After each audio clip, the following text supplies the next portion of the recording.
Hi there, everybody. My name is Russ Laggan. I am the host of the Attraction Advantage podcast. I am here with the one and only co-host of mine, the guy that's more mysterious than somebody who writes a check at the grocery store, Frank Panunto. Well, it's funny you said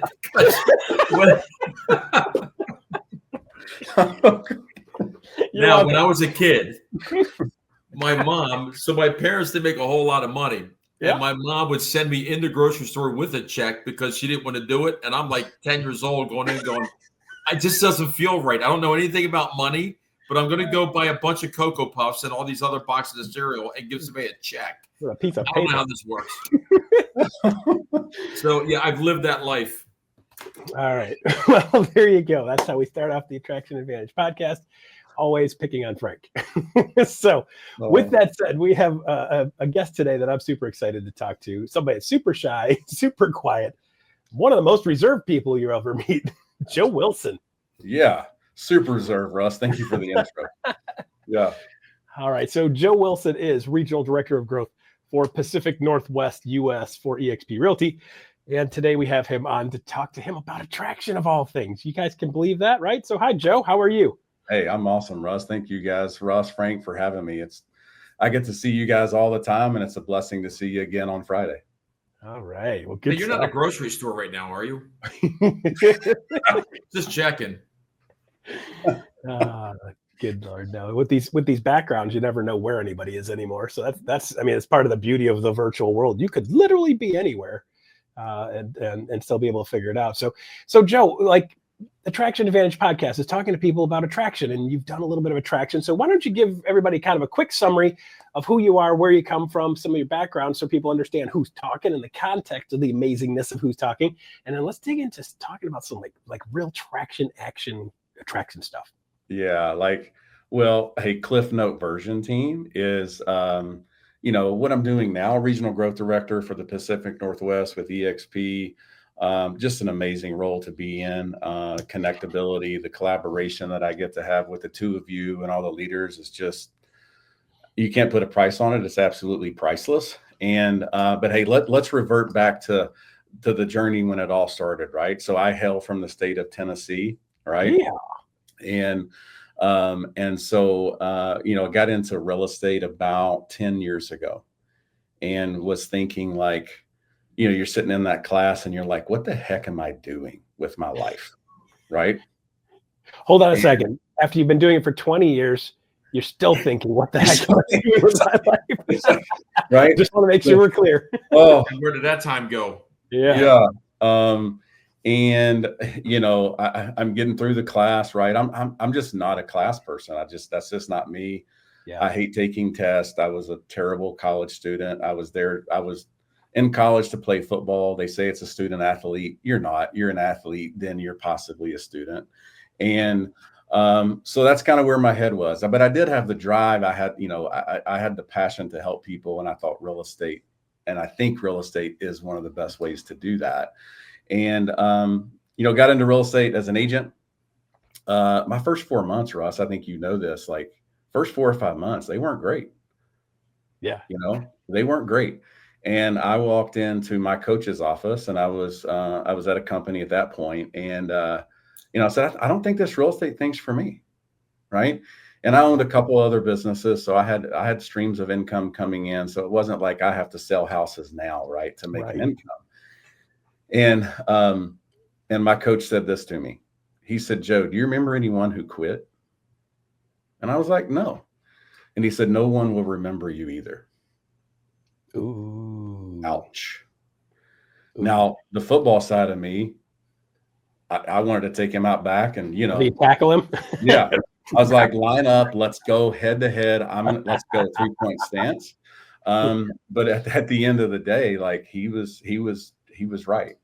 And so something happened that day that took me from struggling in the business to, all right, Joe, put your big boy pants on, let's go.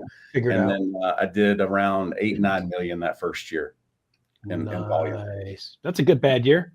It's a great bad year. And, the average price points back then, you're rocking $200,000 price points. So you're not doing these $500,000, $600,000 price points that you see today. Right. So it's about volume. Yeah. And so that just kind of kicked off the journey, and then moved into more of a regional coaching role, where I do have just this unwavering passion to really help people become the best versions of themselves. Yeah. And I do think I think everyone is capable of being great. Yeah. The big question is everyone willing to do the things to be great and be that person that they know they can be? That's the big question mark today. And so, hey, moving in that role, ran a couple offices, and then made the awesome move, 3.5, 4 years ago, over to EXP. And I get the question a lot, like, Joe, why did you make that move? What are you doing? And I was like, really about me, and it's about alignment. Where alignment. I have this conversation all the time. It's where people think alignment is a feeling. It's not.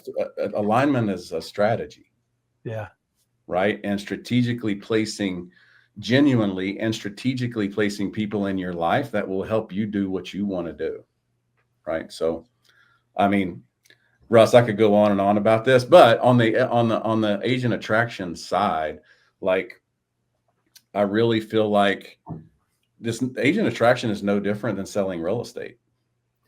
You know, what you're talking about with the what you just said, which is very powerful, by the way, which I love, that the strategic and being purposeful and all that. This is what we do every day, right? When we're talking to agents, we're talking to brokerages, you know, they're looking for another group of people to surround themselves with that's going to help them get from point A to point B. So a lot of what we talk about is you've got to find out what that solution that they need is, you know. But you're 100% right. You know, they got to believe in what you're saying. They got to believe that they can visualize that you're going to be the one. You're the vehicle that's going to help me get from A to B, and I'm going to surround myself with you. So getting that point apart and finding that is that the discovery part of that. I actually think that's probably the most fun part of our job. I actually enjoy the discovery phase of all these conversations. Yeah, and Frank, like, you know, I had somebody the other day say, Joe, you're a recruiter, right? And there's a negative connotation to that. I don't know why. Like, every company recruits, that you either grow or you die. And here was my response, and I just kind of came up with it off the cuff, and I was like, so do you mean I help support agents at a level they've never been supported? I help coach them. I help grow them into financial freedom, help them become the best version of themselves, etc. If that's what you mean by recruiter, sign me up. Yes. Yeah. I think the it's funny because I'm not a fan of the word recruiter because of all the connotation that goes along with it. So, like, in a previous role, I was like, all right, so what's the role? And they're like, vice president. Oh, like, how many vice presidents are there? Well, none yet. You'll be the first one. I'm like, oh, wow. Okay, cool. And it's like, that's great. I'm like, whatever you do, don't make my title vice president of recruiting. Yes. Right. And I was like, and guess what my title was? But, you know, for me, it's the misunderstanding of what the word really is and what it means. And it's incredible, but really, because when you look at, like, Joe, you're married, right? Yes. Before you were married, you were a recruiter. Right? You got children, right? Right. Before you had children, you were a recruiter.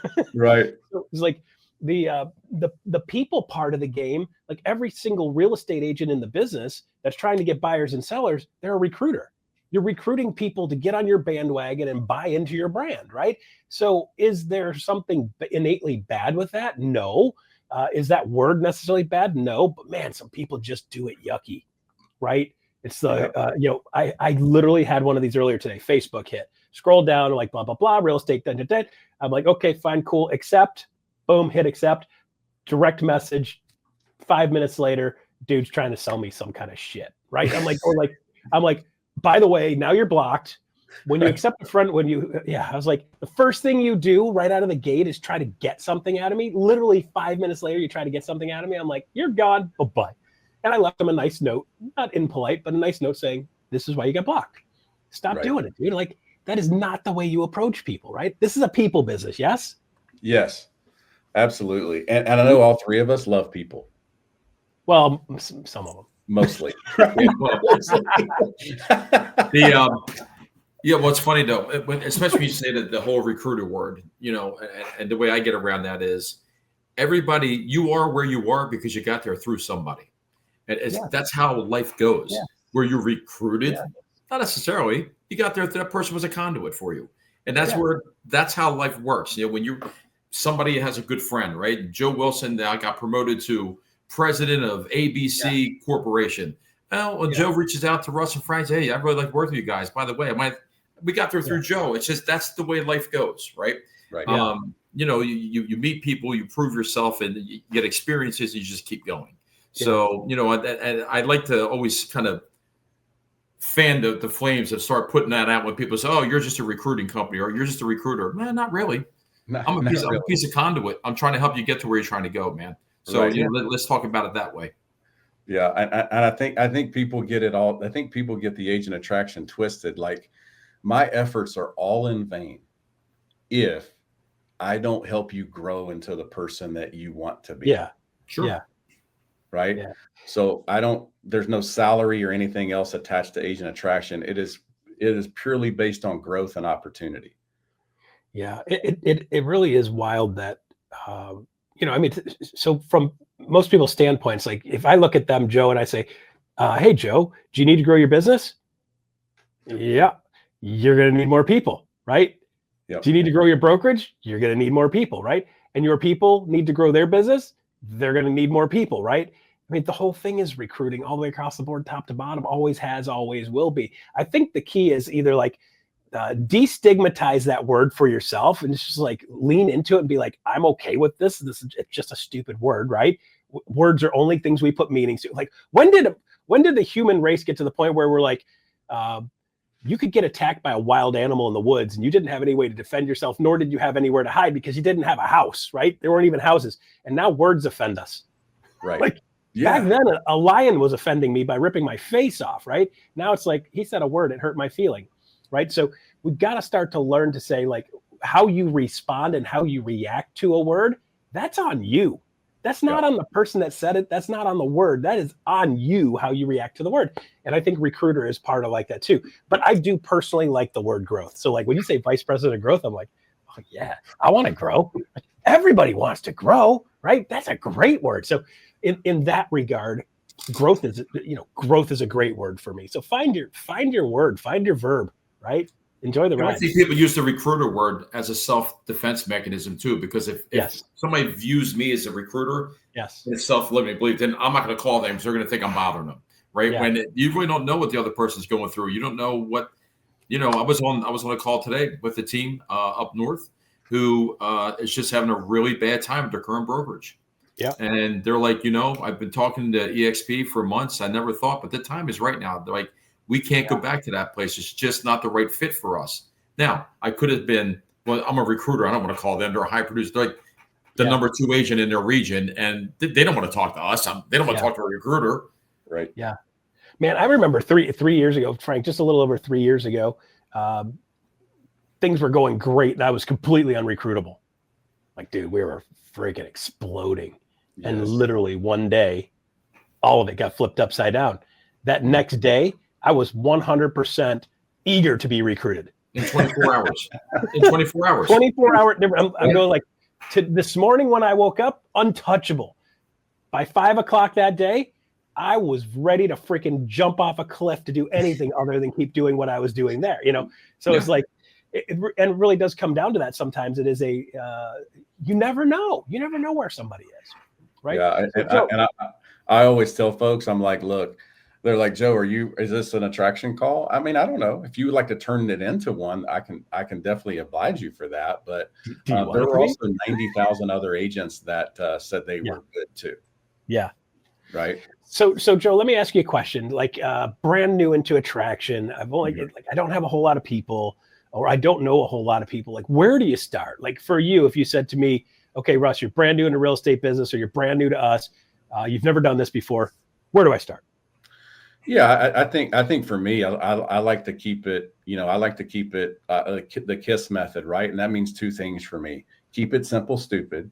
And then also is, what do I need to keep doing? What do I need to be intentional about? What do I need to start doing? Or what do I need to stop doing? Right.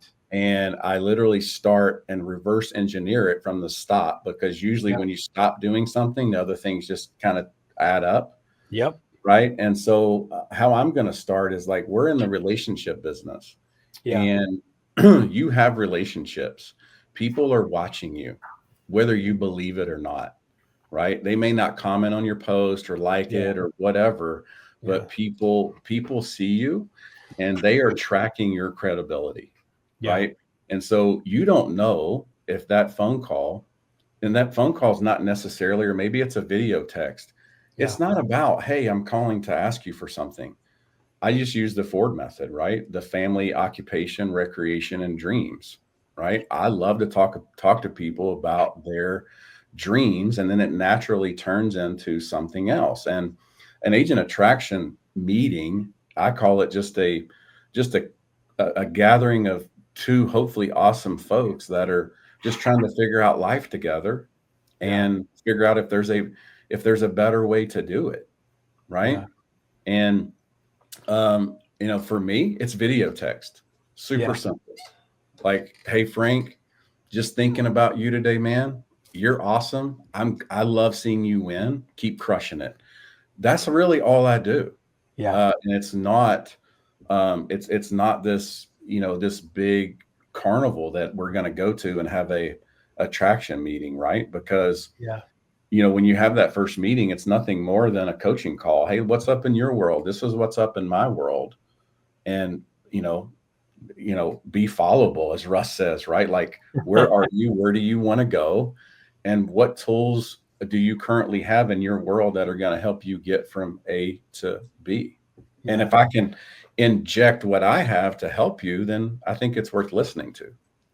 Let's go back to Ford, just because I want to make sure people caught that, because you went through that quick, and I was like, I know there's some people that probably don't know this one yet. So when you're communicating with other human beings, you're talking about family, occupation, recreation, or dreams.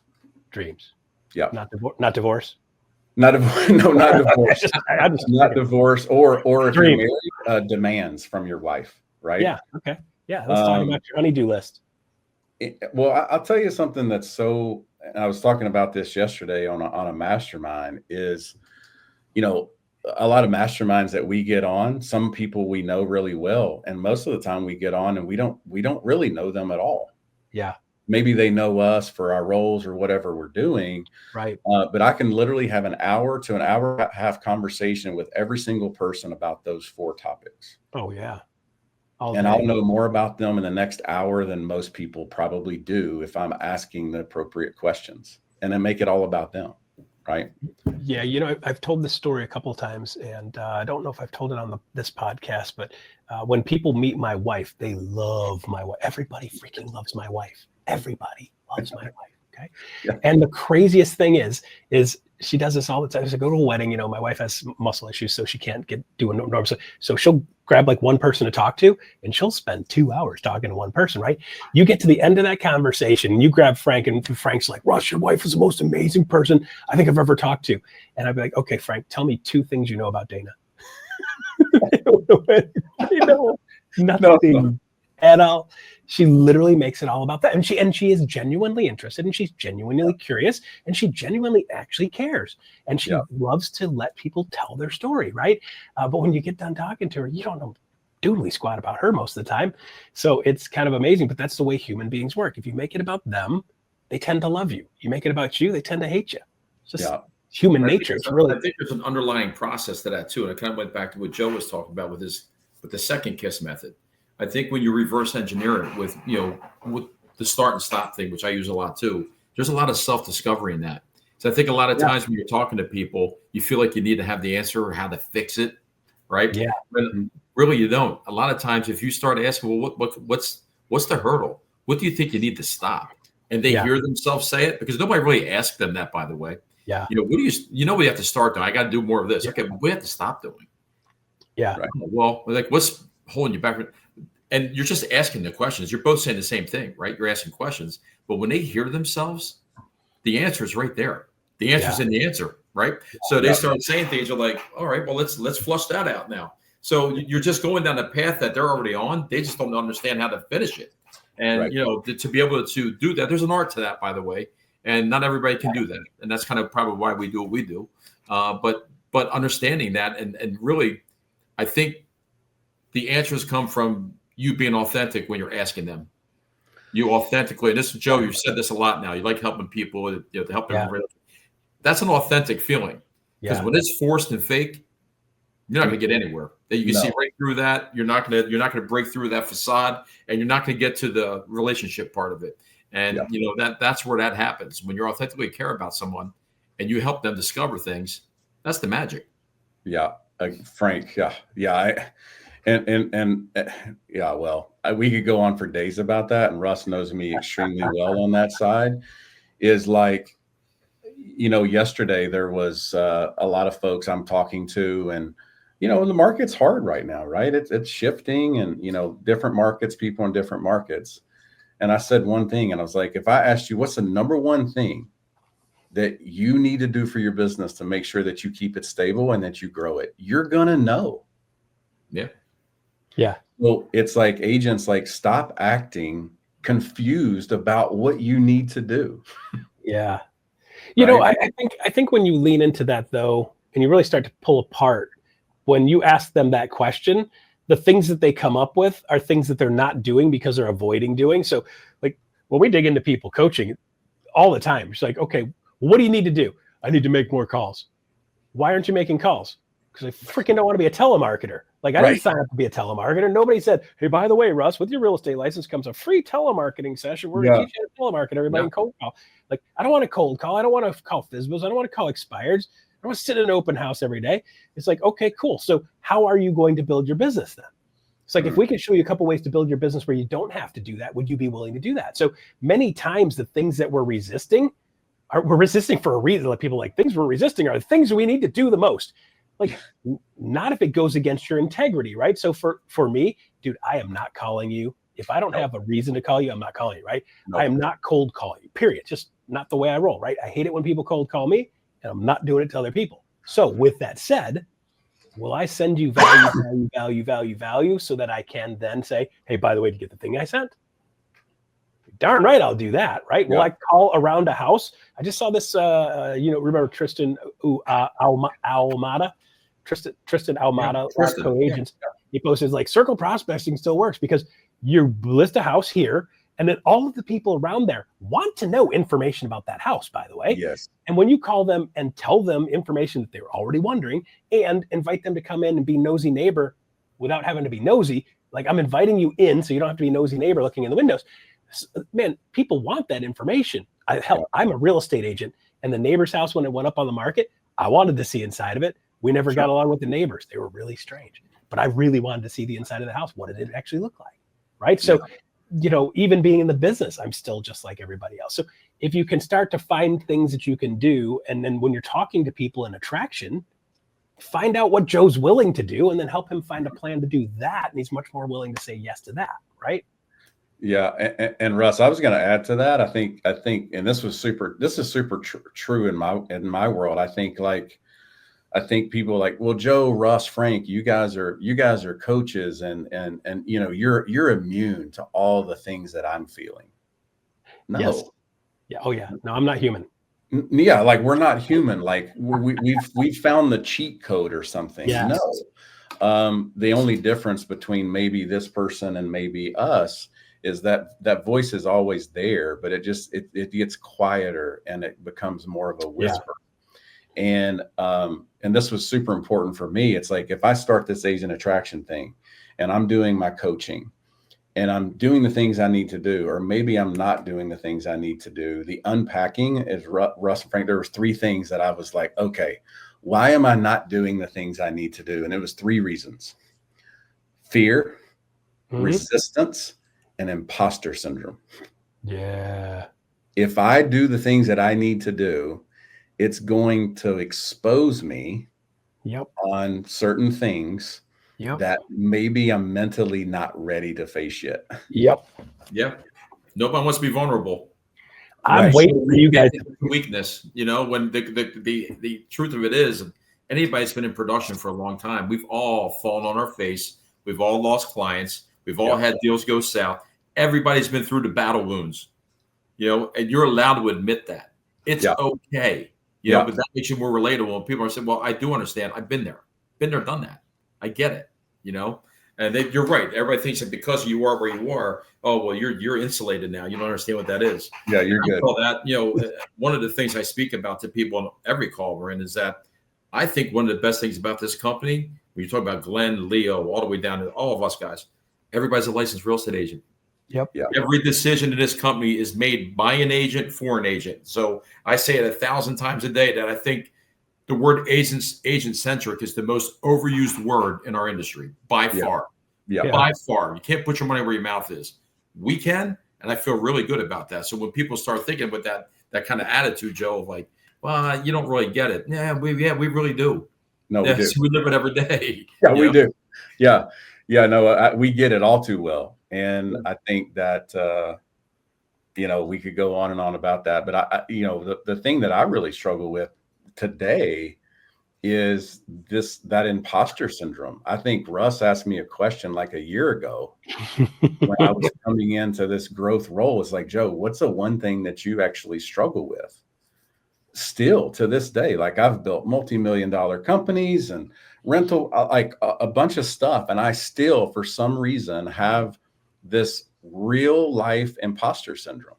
Like, why would you want to listen to me? Yeah.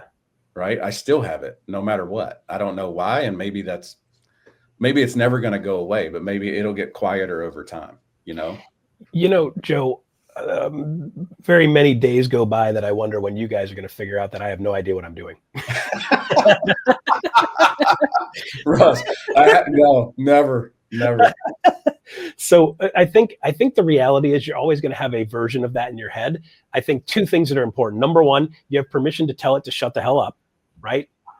And that's the what if something doesn't go well thought process. It's like if you're going to wander down random roads, wander down a good one. Like, what if it goes well? What if this turns into something amazing? What if this goes better than I expected? What if this takes? I mean, think about it, man. I just launched the book. Like, what if nobody reads the damn thing? What if people read it and like, this is really basic, Russ? I mean, it's literally written at a 7.3 grade level intentionally, right? I literally had it measured to make sure it wasn't 8, 9, 10, right? Because it makes it unreadable for average people. But you stand back and you're like, what if? And then every time a what if popped in my head, it's like, what if it takes off? What if this is a game changer? What if this is a world changer? What if this opens opportunities that I've never even imagined? Right. So if you're going to do a what if hypothetical, lean it towards the good. Learn to tell the thing to shut the hell up. No, it's always going to be there in the background chirping. But if you don't pay attention to it, it's just like one of my brothers. He's over there, like nobody's paying attention to him. Right? If you pay attention to him, it makes it 1,000 times worse. There's the noise is what it is. That's just him. It is what it is. And you just got to keep on moving forward, right? And I'm talking about my brother Mike. If he doesn't like it, too bad. Yeah, I think another ingredient to the imposter syndrome that I've always is you just got to be a good listener. I think sometimes we get so stuck at, will I have all the right answers? Do I have all the answers? How am I going to be able to fix? Go back to the fix thing again. Yeah. When really all you have to do is listen, because sometimes people have such tunnel vision, which is what we see on a daily basis. People are so stuck in their world in that tunnel. Sometimes it just takes a different perspective to turn to this pen. Well, what if you looked at it this way? Right. I didn't have the answer. I just changed the angle. So sometimes just from listening, you just see things differently that you've drawn from your experience, and then that confidence comes. So the imposter thing, I mean, is anybody really better than anybody else? I don't think so. Mm-hmm. I mean, it's just a matter of maybe we've had a little more experience and we're just good listeners, So people will take you down the path they want to go. You just got to listen. Yeah. It's like looking at the guy that's at mile 23 on a marathon and goes, he must be a better runner than the guy at mile 1. The guy at mile 1 started 3 minutes ago. The guy at mile 22 started a race a long time ago, right? So you can't compare those two. This guy could have started 3 years ago, still running a marathon 3 years later. It's like Frank doing our steps in a step competition. Where you at on that, Frank? Today, not good. I'm stuck in his chair all day. But I'm working on it. Frank's counting his steps with his mouth moving. You got a lot of steps here. No, I've been averaging. I'm averaging just under 10,000 a day on my average, but I've had many days in the 15s and I have days in the 7s. So it's like Yeah. I'm right in there. I'm getting there. Gotta Yeah. love it. Gotta love it. Yeah. We're just having some fun with it. Yeah, I think, well, and I think, like, going back to what you guys were talking about is, I think we, in our industry, for some reason, as agents, like, I don't think we put a lot of value into a lot of things that really are not going to help us move Yeah. our businesses forward. Like, Yeah. everybody talks splits and cuts and CR, like all the logistical things. And I think what a lot of agents miss is you cannot put a price on the level of collaboration that we have at EXP. Like, it's unmatched. It's not a debate, in my opinion, at all.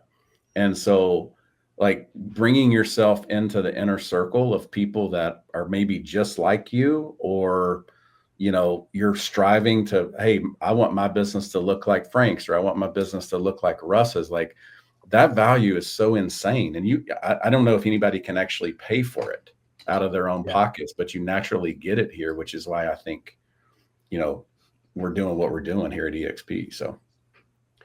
Yeah, Sean Aker wrote in the book Happiness Advantage. He was talking about happiness, and they're saying, like, people want to be happy and so forth and so on. And one of the things that they tied directly with the studies is that your ability to feel connected to something that's bigger than you are is actually a big key to happiness. A precursor to happiness is feeling a level of connection. And I think that's the goal within the whole attraction game, is to be able to build that connection or show them how they can have a better connection. Because we know in the end, the people that are more connected are more successful. The people that are more connected are happier. The people that are more connected make more dollars in the end. A lot of people like, well, I'll be happy when I do this. It's like, be happy before you do it. Be happy with what you are and who you are, where you are and who you're connected with. And if you're not, and you can't change it within, look around, man. Like, if you're here and not happy, find somewhere you can be happy. Right. Life is not about all the other stuff. It really is about family and happy, right? Making a difference, leaving a mark. And Russ, I was going to add to that, like, on the inner circle side, being involved, like, how many masterminds have the three of us been to? Like, thousands. Oh, like thousands, right? And I was on my soapbox yesterday and just venting to a bunch of agents. Like, I'd like to change the word mastermind to action mind, right? Where I want you to start judging your masterminds on the action items, the assigned dates, and when you're actually going to film.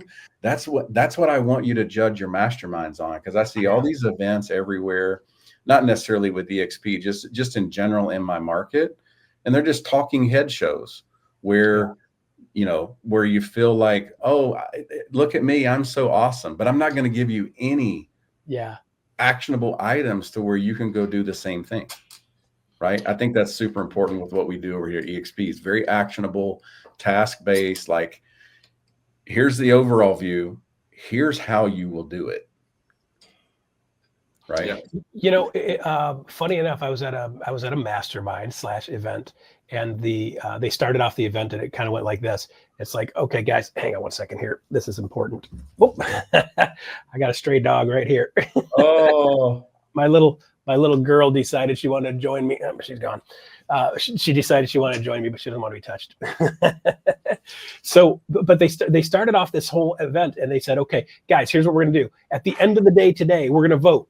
Everybody's going to have a vote. And they got this little electronic thing, put everybody's name in there. It's like, who today added the most value to your business?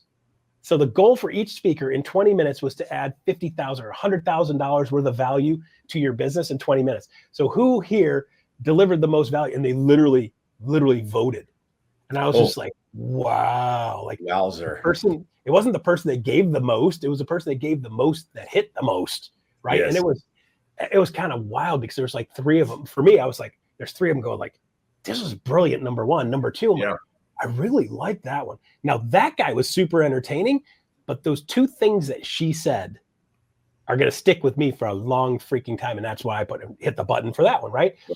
Good news is she ended up winning. But with that said, other people felt it too, right? It wasn't just me, but it was literally 10, 12, 14 people back to back to back. And everybody got a little bit different stuff out of the room. So I think, as part of this whole attraction thing is like, make sure you've got various flavors. Make sure you're connecting in different ways. Make sure you're figuring out what can they put in their business. If you can give people something they can put in their business every time you communicate with them, they're going to freaking love you. Yeah. Yeah. And I was going to add, like, I think, Russ knows I'm crazy, right? I'm super authentic. Like, I just, I'm a member of the I don't care. Like, you get me, if you hopefully you love me. If you don't, then maybe that's your issue, right? And that's kind of how Frank rolls. Yeah, I know that's how Frank rolls. Yeah. And gosh, I mean, it's just like, fly your flag. Like, if you're psycho crazy, I am, and I just fly it, and people resonate with it or they don't. And and I think people secretively, they may not say it in public, but they love different. Yeah. Right. They walk into a conversation, Russ, with you or Frank or me, like, that Frank guy's different. Right. I think there's a sweet spot for that, because there's here's the range of acceptable, and the ones that are on the just like the outside edges of those really stand out, but they're still close enough to accept it to be like, they're different and I like it. And then there's over here, it's like, they're different and that's weird and get me the hell away from that. Right. Weird, right? So you have to be within a couple of steps and degrees of reasonably acceptable. So like, if you meet somebody and they're over here and you're here, they're like, wow, this guy's unique. Right. Right. If they're over here, they're like, yeah, get me away from that guy. Yeah. So go ahead. Find your tribe. I love what you're saying there. It's like, find your tribe, find your vibe, be who you are. And then the people that put their hand up and you're like, I like that. Cool. Those are your people, man. Let's run. Those are your people. It's just like your real estate clients, right? Like, like I tell real estate agents this all the time in coaching and things like that. We're like, hey, your clients that you love and that love you, maybe they won't like me. Yeah. Right. I'm not the Papa Bear that's gonna, cuddle them and like bring them in. I'm going to tell them hard truths and get them from A to B to C to D to close. Right. And those are my people, but my people might not like your style. Yeah. Right. Agreed. And so I think that's what we as agents, like, if you're going to dive into agent attraction, and super powerful, right? Like, creates financial freedom, creates other streams of income, and it's mostly a lot of agents' happy buckets. Yeah. Like, it brings you massive joy. Like, when I get a text message and revenue share just hits, Joe, thank you so much. I just got $4,000 of revenue share this month. I never dreamed that this was possible. That's pretty cool. That text is like, makes my heart smile so much. And it's not about the money. It's about the opportunity, that they saw and took a chance on. Yeah. So for sure. All right. So last words, let's get wrapped up here today. We're trying to keep these at the 30 to 40 minute range mark. So, like, Joe, last words before you go out the door. Attraction advantage, anything attraction. What do you got? Last words. So, hey, if you're listening to this, thank you so much. I would just say, lean into who you are. Lean into what makes you special, and do not devalue the specialty and the skill set that you have that everyone does need. You just got to find those people that need you and wants to be sticky to you, and realize that you possibly could change someone else's life and have that waterfall effect of a tribe of people that you could walk into a room and say, that person has changed my life from one simple conversation. Yeah. Good. It's great stuff, Joe. Great stuff. Appreciate you so much for your time today, man. You were great. Really good. Thank you, guys. Appreciate you having me. Anytime I get a chance to hang out with the two of you, sign me up. I'll cancel everything else I got going. Hey, coming up to a theater near you. We'll see you in Miami coming up soon. Yes. All right. So there you go, everybody. The Attraction Advantage podcast. My name is Russ Laggan. This is Frank Panunto, the man, the myth, the legend. And we're signing off for today. We'll see you guys on the next podcast. See you later. I'm off to the grocery store. See y'all. See you, Frank. Cut.